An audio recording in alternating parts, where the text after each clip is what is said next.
Vamos agora para o item 5.2. Formulação de diferenças finitas para equações diferenciais. Então eu vou começar a falar um pouquinho de diferenças finitas aqui, que é o método mais simples de discretização. Tá? Então a solução das equações, os sistemas de equações, né, diferenciais em transferência de calor e mecânica dos fluidos, isso acontece direto.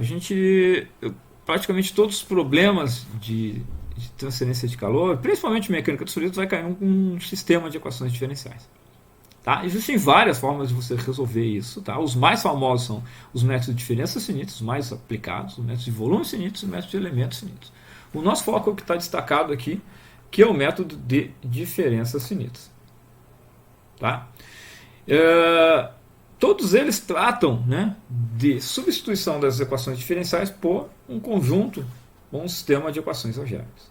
A forma como cada um desses métodos faz isso, né, de converter uma equação diferencial em N equações algébricas, é que define o método. O método de diferenças finitas, volumes finitos, limites finitos. Cada um tem suas vantagens, cada um tem suas desvantagens. Não existe nada perfeito. Tá? Para cada aplicação, você deve usar um ou outro aí, tá? Então, um pouquinho sobre discretização. O que é discretização? Eu falei lá no início, solução exata contínua, né? Então a discretização tem a ver com o espaço inicialmente, né? Depois com o tempo, né? Então, pensando numa discretização unidimensional, né? Então imagine uma placa ali, tá? Ela é bidimensional, o meu desenho aí, mas eu posso fazer uma solução, pensar numa solução, então, inclusive o exemplo que a gente vai resolver no final da aula tem a ver com isso, né? Pensar numa solução em que eu vou resolver esse problema de forma unidimensional, e essa placa, como eu estou trabalhando com diferenças finitas, ela vai se tornar pontos, né? Então eu dividi esse contínuo em 7 pontos. E aí eu não vou ter uma solução para todo esse contínuo, eu vou ter uma solução, quando eu resolver meu problema, eu vou ter uma solução para cada um desses pontinhos. Claro, posso interpolar para ver o que está acontecendo entre um ponto e outro, mas a minha solução vai ser obtida para cada um desses pontinhos. Se for bidimensional, eu vou ter mais pontos, mas o meu contínuo, o azulzinho, vira em alguns pontinhos pretos. Se for tridimensional, vão ser mais pontos, mas a ideia é a mesma. Estou falando em pontos por quê? Porque diferenças finitas. Diferenças finitas trata com pontos. Volumes finitos trata com volumes. Elementos finitos trata com elementos. Tá? Só destacando, né? Não vou entrar em muitos detalhes do que são esses elementos e volumes finitos nesse ponto. Eu vou falar um pouquinho mais sobre volumes finitos em algumas aulas para frente. O método de diferenças finitas propõe que a derivada das equações sejam substituídas por diferenças. Tá? É algo relativamente simples. Vocês vão usar a série de Taylor lá, algo que vocês aprenderam lá no segundo ano, acho, de engenharia, e que não sabiam bem para que servia. E tem uma aplicação direta aqui em diferenças finitas. Tá? Então eu vou pegar a equação bem simples, a equação da condição de calor unidimensional ali, tá? dt, né? O T de cima é a temperatura, de baixo é tempo, alfa, que é a difusividade térmica. Isso aí é igual a alfa, difusividade térmica, que é a derivada segunda do tempo em relação à posição. É uma equação que vocês estão familiarizados, ou deveriam pelo menos estar familiarizados. E a discretização unidimensional, aquela que eu falei, vou criar pontinhos, né, na direção x. E aí esses pontinhos vão do 0, 1, 2, 3, 4, 5, 6, 100 mil. Tá? E eu vou sempre trabalhar de forma meio que geral, aqui, identificando o pontinho que eu vou estudar. Se eu vou estudar esse pontinho aqui, eu vou chamar ele de M.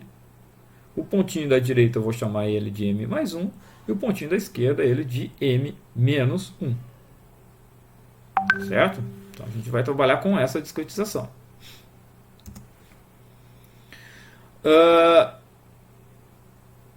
Então eu tenho que converter aquela equação diferencial numa equação algébrica. Série de Taylor.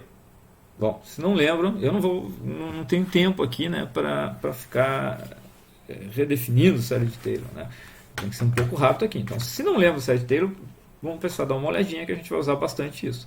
Mas basicamente, se eu quero saber o que está acontecendo, qual é a temperatura no ponto M mais 1, né?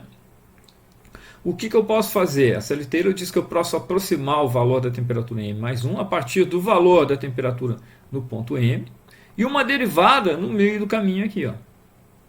Né?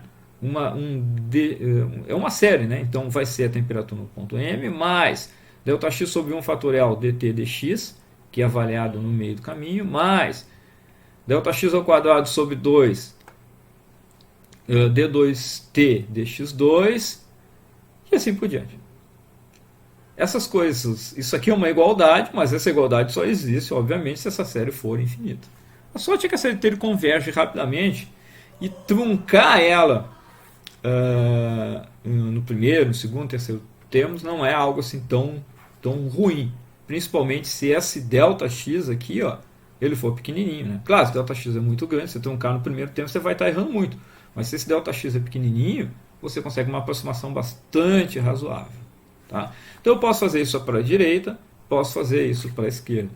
Notem que quando eu faço para a esquerda, vai alternando o sinal aqui, ó, negativo, positivo, negativo, positivo. Então, quando o grau do expoente aqui é ímpar, aparece um negativo aqui. Quando ele é par, aparece um positivo, e assim por diante. Por quê? Porque o ΔX é sempre o final menos o inicial. Então, o ΔX é o valor da coordenada x em m menos 1 menos o valor da coordenada x em m. Então, isso vai dar um número negativo. A gente tirou o negativo para fora, para manter o ΔX como sendo um valor absoluto, então ele aparece aqui fora. Claro, aí ΔX ao quadrado, independentemente dele ser positivo ou negativo, vai dar positivo. Então é por isso que quando eu tenho os expoentes pares, o valor é positivo, quando o expoente é ímpar, ele é negativo. Então, ó, a primeira aproximação que a gente vai fazer é truncar. Né?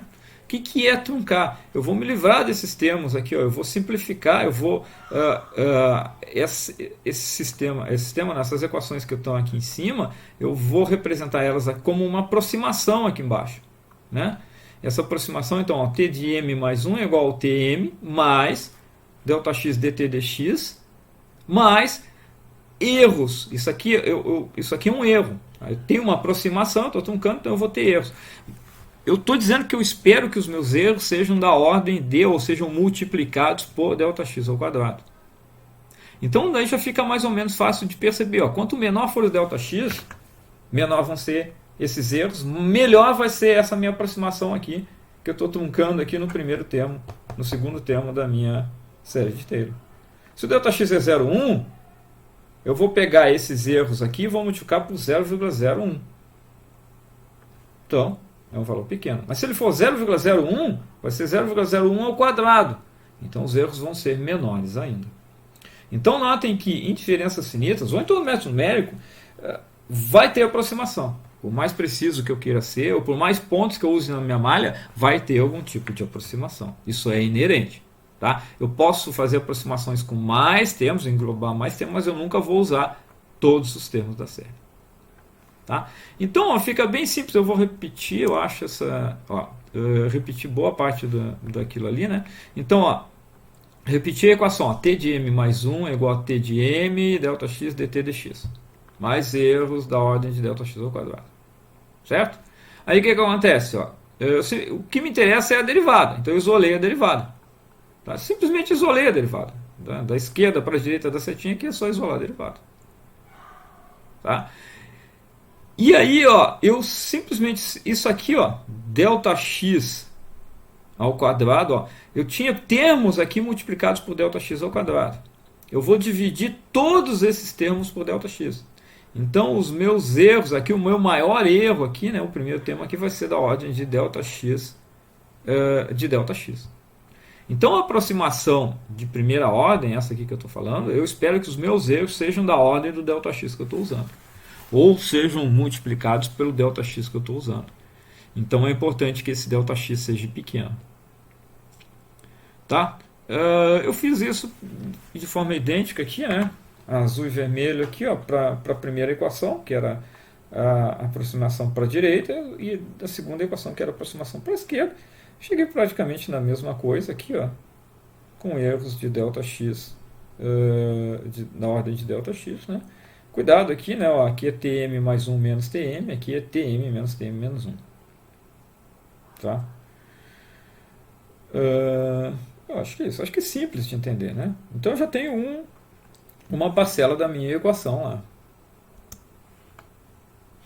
Como é que eu faço para os termos de segunda ordem? Bom, para os termos de segunda ordem, eu vou precisar de mais informação. Tá? Então eu vou precisar de pelo menos duas equações. Notem que ali, eu vou voltar um slide, tá? Eu usei essa equação, a primeira discretização, né? Eu simplesmente trunquei e obtive o valor da derivada. Tá? Quando eu preciso da derivada segunda, isso não é possível. Então eu vou acabar tendo que resolver um sistema de equações, tá? Para poder obter uma aproximação para a derivada segunda. Tá? O que eu vou fazer então? Essas são as mesmas discretizações anteriores. Tá? Tm mais 1, Tm menos 1. Não mudei nada, só copiei aquelas equações para cá. O que acontece? Eu vou somar as duas equações. Tá? Então ficou Tm mais 1 mais Tm menos 1 igual a 2Tm. Notem que quando eu somar, esse cara aqui vai simplificar com esse. Esse cara vai simplificar com esse. E assim por diante. Tem um errinho aqui, né? Seria um menos aqui. Esse cara aqui também iria simplificar com esse aqui. Então o que sobra dessa história aqui? Vai sobrar o termo de derivada segunda, mais o termo de derivada quarta, mais o termo de derivada sexta, mais o termo de derivada oitava. São os termos pares. É isso que acontece. Tá? E o truncamento que eu vou fazer, se eu manter esses termos aqui, eu não tenho como isolar o d2t dx2. Então eu vou truncar aqui. Tá? Eu vou aproximar. Então isso aqui vai virar um erro, alguma coisa, um resíduo que eu estou desconsiderando na minha aproximação. Então, mantive lá a discretização, repeti a equação, tá? É a mesma equação, aquela, só repeti ela aqui. Essa aqui é a mesma, a última equação do slide anterior é essa aqui. Tá? Só que eu já trunquei aqui, então eu estou dizendo que aqui eu tenho alguma coisa, alguns erros da ordem de ΔX ao quadrado. Eu vou isolar o que me interessa, que é o ΔX, o d2t dx2, tá? E vou chegar com essa expressão com erros da ordem de ΔX ao quadrado divididos por ΔX ao quadrado. Bom, então eu espero que o erro é da ordem de ΔX ao quadrado. Vou dividir esse por esse. Então esses termos aqui todos foram divididos por ΔX. Então o maior desses termos ele é multiplicado por ΔX ao quadrado. Então essa aproximação é um pouco melhor do que a da derivada primeira. Ela tem erros menores. A ordem de grandeza dos erros é menor. Porque é um ΔX ao quadrado. Na outra era simplesmente ΔX. Então acho que é relativamente simples. Cheguei facilmente nessa equação aqui sem nenhuma mágica. Simplesmente aproximei, calculei esse ponto em função desse, né, a temperatura em M mais 1 em função de M, através da série de Taylor. Fiz a mesma coisa para o M menos 1. E um algebrismo aí eu cheguei para uma equação que representa a derivada segunda da temperatura em relação ao X.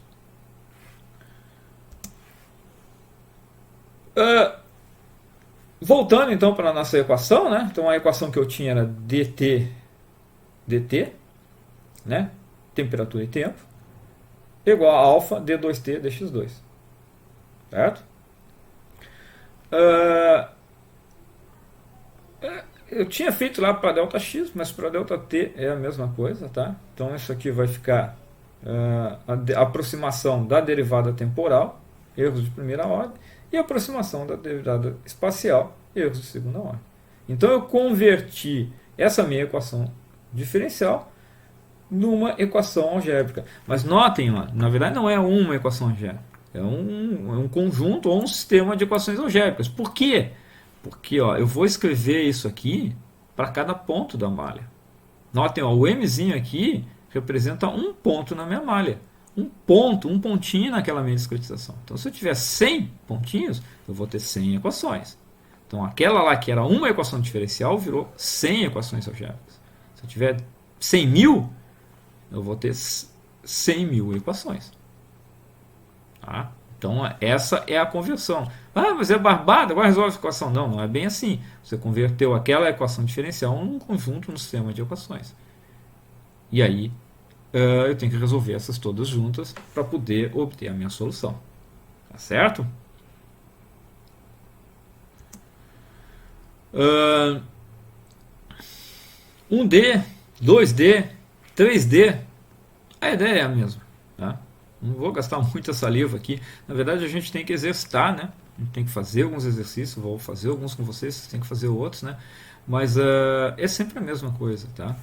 Então, esse termo aqui, ó, esse termo, vou tentar arriscar ele aqui, exatamente a discretização unidimensional.